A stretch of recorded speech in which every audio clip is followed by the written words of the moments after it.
The following episode of Woodin Final is brought to you by copying Conan O'Brien. Copyrighted music, pictures from the internet, can laughter, random facts, jokes that have nothing to do with this project, and Obamacare.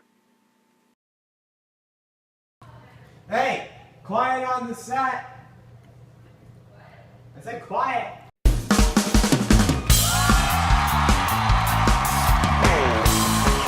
Coming to you from Warner Brothers Studios, it's Conan!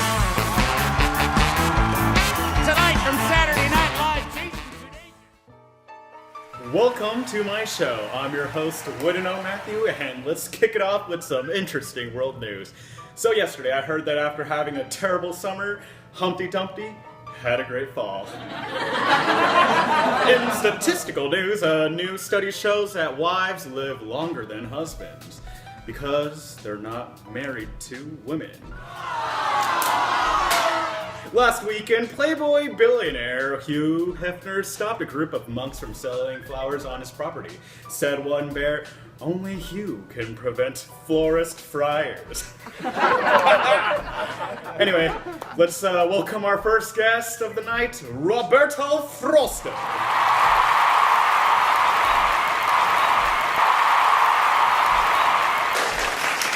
Welcome to the show, Mr. Frost. Nice to meet you. Nice to meet you.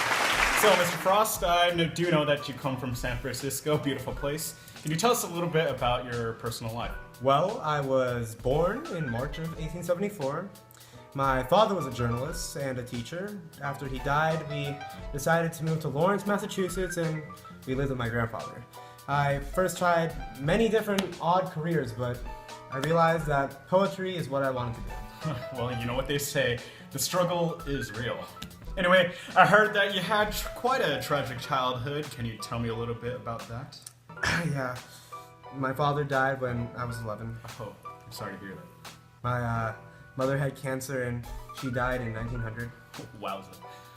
And my sister, she was in a mental hospital, but she died 9 years later. Golly. And my wife, she has bouts of depression. Oh, man. But I'm okay now! Hey, that's a good to hear. Yeah, so basically... Take it easy, okay? We'll return after this short break. Welcome back to the show.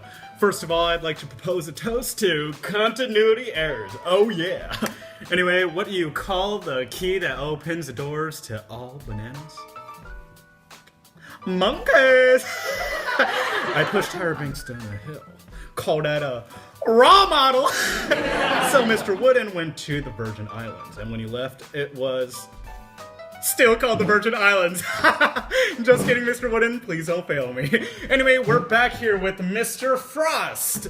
And after hearing that beautiful poem, I need to hear... what is it? Oh, well, I'll tell you what goes into my poetry. You see, a lot of people criticize me because they say that my New England-esque is what has affected my poems. They say that because I was in New England for so long, I'm not a real poet. I put too much into my poems that doesn't make them unique. Wait, does this mean that you're a regional poet then? Well, I wouldn't say so. I mean, I do include universally accepted themes, don't I? You're gonna slap me, aren't you? Yeah. Mr. Frost, you are so deep that I can't even see you anymore. Well, you know, as a poet, I am challenged to put emotion and thoughts into my poetry. You know, things that aren't easily visualized into the written word. Essentially, I'm an artiste. Wait, but you don't draw pictures? What? What do you do? No, I mean, what you might read or hear from my poems isn't exactly what I'm trying to convey. Okay, go on.